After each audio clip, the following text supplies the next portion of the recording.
Hello বন্ধুরা, কেমন আছেন সবাই? সিম্পলি আবান্তিকার নতুন একটি ভ্লগে আপনাদের স্বাগত জানাই। আমাদের মধ্যবিত্ত বাঙালি সমাজের অনেকেরই স্বপ্ন থাকে উচ্চ শিক্ষার জন্য বিদেশে যাওয়ার পছন্দের দেশের তালিকার একদম প্রথমের সারিতেই তাদের মধ্যে চলে আসে আমেরিকার নাম। কিন্তু বর্তমানে 2025 সালে আমেরিকার বর্তমান অবস্থা দেখে অনেক স্টুডেন্টের কপালেই রীতিমতো চিন্তার ভাঁজ।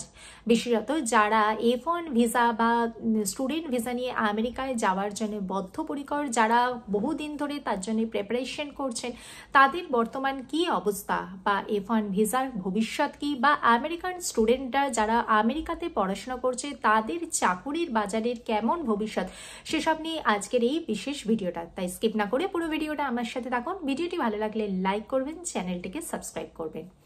F1 ভিসা বা স্টুডেন্ট ভিসা, তার জন্যে কিন্তু দরকার বেশ কয়েক বছরের পরিশ্রম। কয়েক বছর ধরে আমাদেরকে রীতিমতো ডকুমেন্টস প্রিপেয়ার করতে হয়। কি কি ডকুমেন্টস লাগে সেই সংক্রান্ত ডিটেল ভিডিও আমার চ্যানেলে রয়েছে। আপনাদের যদি প্রয়োজন হয় সেই ভিডিওর লিঙ্কটা আমি ডেসক্রিপশন বক্সে দিয়ে রাখলাম, আপনারা চাইলে দেখে নিতে পারেন। সেই সমস্ত ডকুমেন্টস নিয়ে প্রিপারেশন করার পর আমাদেরকে স্কলারশিপ ফান্ড সমস্ত কিছুর অ্যারেঞ্জ করার পর আমরা যখন ভিসা ইন্টারভিউ অ্যাটেন্ড করতে যাই, সেই সময়তে কিন্তু আমাদের অনেকেরই ভিসা রিজেকশন হয়ে থাকে। এই ভিসা ইন্টারভিউ পর্যন্ত আমাদেরকে কিন্তু প্রচুর হেডেক, প্রচুর ফিনান্সিয়াল লসও আমাদের হয়ে যায়। কারণ আমাদেরকে প্রচুর, একে তো ভিসা ইন্টারভিউর জন্য ভিসা অ্যাপ্লিকেশনের যে ফিস, তার সাথে বিভিন্ন ধরনের ডকুমেন্টস অ্যারেঞ্জ করা, তার যে সমস্ত তার পদ্ধতি সমস্ত কিছু অ্যারেঞ্জ করার পরেও যতক্ষণ আমাদের ভিসাটা রিজেক্ট হয়ে যায়, তখন কিন্তু আমরা অনেক সময়তেই মানসিকভাবে ভেঙে পড়ি। তাই যাতে আমরা সেই মানসিকভাবে ভেঙে না পড়ি, তার জন্যে আজকে আমি এই ভিডিওর মাধ্যমে কিছু তথ্য আপনাদের সাথে শেয়ার করছি। প্রথম থেকেই কিন্তু আমাদের যথেষ্ট সতর্কতা অবলম্বন করতে হবে, কারণ 2025 সালে কিন্তু রিজেকশনের ঘটনা কিন্তু প্রচুর পরিমাণে বেড়ে গেছে। তাই আমাদের প্রথমেই ইউনিভার্সিটিটা সিলেক্ট করতে, আমরা কোন ইউনিভার্সিটিতে অ্যাডমিশন নেব, আমরা চেষ্টা করব ওপরের সারির ইউনিভার্সিটিগুলোতেই অ্যাডমিশন নেওয়ার। আমাদের কাছে প্রশ্ন আসতেই পারে যে আমরা কেন নিজের দেশের ইউনিভার্সিটি ছেড়ে বিদেশের ইউনিভার্সিটিতে গিয়ে পড়াশোনা করতে চাইছি। আমরা যদি সেই রকম টাইপের কোনো ইউনিভার্সিটিতে গিয়ে পড়াশোনা করি, আন্তর্জাতিক মানের উচ্চ মানের ইউনিভার্সিটিতে, তাহলে আমাদের কাছে বলার মতো আনসার থাকছে যে আমরা আন্তর্জাতিক মানের শিক্ষা প্রতিষ্ঠানে পড়াশোনা করতে চাইছি। এরপরেতে দেখতে হবে আমরা কোন কোর্সে অ্যাডমিশন নিচ্ছি, সেই কোর্সের ভবিষ্যৎ কীরকম, সেই কোর্সটা যে ইউনিভার্সিটিতে রয়েছে সেই ইউনিভার্সিটির ইনফ্রাস্ট্রাকচার কীরকম। আজকে আমরা যদি টেকনিক্যাল কোনো কোর্স নিয়ে অ্যাডমিশন নিই, সেই কোর্সের কিন্তু ভবিষ্যৎ বর্তমানে আছে বলে মনে করা হচ্ছে, যদি সেই কোর্সটির উচ্চ মানের কোনো ইউনিভার্সিটিতে হয়ে থাকে।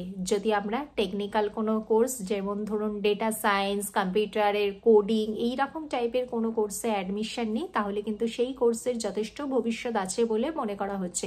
তবে সেই কোর্সটা আমরা কোন ইউনিভার্সিটিতে করছি তার উপরেও কিন্তু অনেকটা নির্ভর করছে। আমাদের কাছে বিভিন্ন ধরনের প্রশ্ন আসতে পারে ইন্টারভিউয়ের সময়, আমরা কেন আমেরিকার মতো দেশেতে গিয়ে আমরা পড়াশুনো করছি, আমরা কেন সেই কোর্সটা নিয়ে পড়াশুনো করছি, আমাদের দেশে সেই কোর্সটা নিয়ে কি পড়াশোনা হয় না, বা আমার ভবিষ্যৎ পরিকল্পনা কি। আমার ভবিষ্যৎ পরিকল্পনা হলো আমি সেই কোর্সটা করার জন্য বিদেশে যাচ্ছি, পড়াশোনা করছি এবং পড়াশোনার পর নিজের দেশে ফিরে আসবো। আমার নিজের দেশের আমি আমার ইকোনমিকে ডেভেলপ করব, আমি আমার দেশে আমার প্রচুর অপরচুনিটি রয়েছে, আমার দেশের এখন ইকোনমি যথেষ্ট গ্রোয়িং ইকোনমি, সেখানেতে আমি সার্ভ করব, আমি আমার নিজের দেশকে সার্ভ করব। আমার নিজের দেশে আমার ফ্যামিলি মেম্বার রয়েছে, আমার ফ্রেন্ড সার্কেল রয়েছে, আমার সোশ্যাল সিকিউরিটি রয়েছে। আমি আজকে আমেরিকাতে যাচ্ছি পড়াশুনো করতে, পড়াশুনো শেষ করার পর আবার আমি আমার দেশে ফিরে আসব। এই কথাটাই কিন্তু আমাদেরকে বিভিন্নভাবে জিজ্ঞাসা করা হতে পারে। আমাদের ফিউচার প্ল্যান কি, আমরা এই কোর্সটা করে কি করব, আমরা কবে দেশে ফিরবো, এরকম বিভিন্ন ধরনের কিন্তু প্রশ্ন আসতে পারে।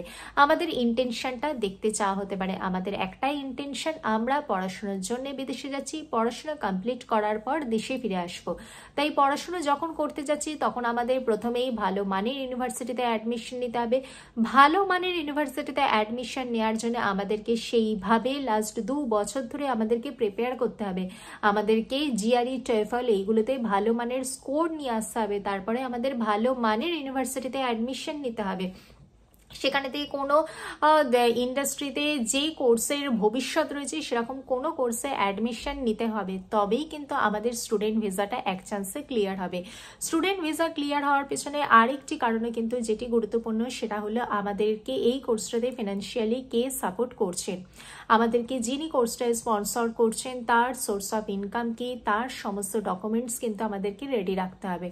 এতদিন পর্যন্ত দেখা হতো যে একটা সেমিস্টারের কোর্স ফিস আমরা সাবমিট করতে পারছি কিনা, সেটা কিন্তু বর্তমানে কিন্তু যিনি আমাদের এই কোর্সটা স্পন্সর করছেন তার কিন্তু ফিনান্সিয়াল ব্যাকগ্রাউন্ডের উপরেতে কিন্তু ভীষণই জোর দেওয়া হচ্ছে।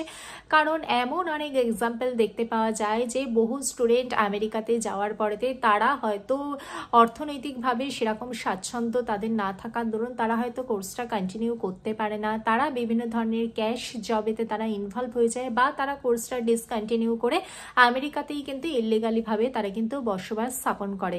কিন্তু বর্তমানে কিন্তু সেই বিষয়গুলোর ওপরেতেও কিন্তু জোর দেওয়া হচ্ছে। বর্তমানে কিন্তু বিশেষত বেশ কয়েক বছর ধরেই আমেরিকাতে কিন্তু স্টুডেন্টদের কিন্তু পার্ট টাইম কাজের ওপরেতে কিছু রেস্ট্রিকশন রয়েছে, কারণ স্টুডেন্টরা অন ক্যাম্পাস সপ্তাহে 20 ঘন্টাই কাজ করতে পারতো, কিন্তু তারা কিন্তু তার সাথেও বিভিন্ন ধরনের রেস্টুরেন্ট, মল, সেই সমস্ত জায়গাতে তারা বিভিন্ন ধরনের ক্যাশ জব করতো। কিন্তু বর্তমানেতে নতুন সরকার আসার পরে কিন্তু তাদের সেই সমস্ত জায়গাগুলোর উপরেতে কিন্তু রেস্ট্রিকশন জারি করা হচ্ছে, তারা কিন্তু আর সেই সমস্ত ক্যাশ জব করতে পারছে না। তাহলে তাদের মধ্যে কিন্তু এই পার্ট টাইম জব করার যে প্রবণতা সেটা কিন্তু হ্রাস পেয়েছে এবং তাদের কিন্তু অর্থনৈতিক তারা সংকট দেখতে পাওয়া যাচ্ছে।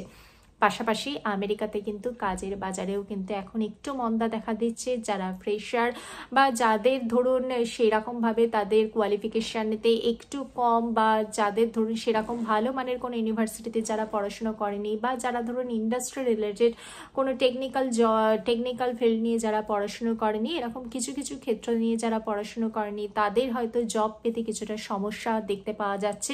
প্লাস বর্তমানে 2025 সালে কিন্তু আমেরিকাতে বিভিন্ন কোম্পানি থেকে ছাঁটাইয়ের বহু ঘটনাও দেখতে পাওয়া যাচ্ছে, যদিও সেটা হয়তো খুবই সাময়িক, আগামী কয়েকদিনের মধ্যে হয়তো সেই সমস্যার সমাধানও হয়ে যাবে। আবার আগামী কিছুদিনের মধ্যেই আমেরিকা ফিরে যাবে তার পুরনো গৌরবে, আমরা সেই অবস্থার দিকেই সবাই তাকিয়ে রয়েছি। কিন্তু তার জন্য আমরা যারা স্টুডেন্ট ভিসা নিয়ে আমেরিকায় যাব বলে ভাবছি, তারা কিন্তু কতগুলি বিষয় কিন্তু বিশেষভাবে নজর দেওয়ার চেষ্টা করুন, নিজেদেরকে আপগ্রেড করুন, নিজের ফিনান্সিয়াল ব্যাকগ্রাউন্ড ক্লিয়ার রাখুন, নিজেদের সমস্ত ডকুমেন্টস ক্লিয়ার রাখুন, পাশাপাশি ইউনিভার্সিটি কোর্স সেইগুলোর ব্যাপারে নজর দিন, নিজের কমিউনিকেশন স্কিল ডেভেলপ করুন, এবং দেখবেন যে প্রচুর অনলাইন প্রচুর কোর্সেস রয়েছে, প্রচুর ফ্রি কোর্সেস রয়েছে, সেই সমস্ত কোর্সগুলোতে আপনারা জয়েন করে নিজেদের স্কিলকে আপগ্রেড করুন, নিজেদের সোশ্যাল যে নেটওয়ার্কিং ক্ষমতা সেটাকে বাড়ান। লিঙ্কডইন রয়েছে, ফেসবুক রয়েছে, তার মাধ্যমেতে আপনারা যে অঞ্চলে গিয়ে থাকবেন সেখানকার মানুষজনের সাথে একটা কানেক্টিভিটি তৈরি করুন, তার মাধ্যমে কিন্তু আপনাদের স্কিলগুলোকে আপগ্রেড হবে। কোন অঞ্চলেতে কোন কোর্সের কীরকম চাহিদা এই সম্পর্কে আপনারা কিন্তু থরলি রিসার্চ করুন, নয়তো কিন্তু বর্তমানে 2025 সালে আমেরিকাতে স্টুডেন্ট ভিসা পাওয়ার কিন্তু সম্ভাবনা কিন্তু একটু কিন্তু এখন মন্দা দেখতে পাওয়া যাচ্ছে। স্টুডেন্ট ভিসার ক্ষেত্রেও কিন্তু বিভিন্ন ধরনের সমস্যা দেখতে পাওয়া যাচ্ছে। বর্তমানে 2025 সালে কিন্তু ভীষণভাবে চেকিং হচ্ছে, তাই সহজে এক চান্সে স্টুডেন্ট ভিসা পাওয়ার জন্য কিন্তু এই বিশেষ বিশেষ ক্ষেত্রগুলিতে কিন্তু আপনারা একটু নজর দেওয়ার চেষ্টা করুন, তার মাধ্যমেই কিন্তু স্টুডেন্ট ভিসা অবশ্যই আপনার হাতের মুঠোয় চলে আসবে।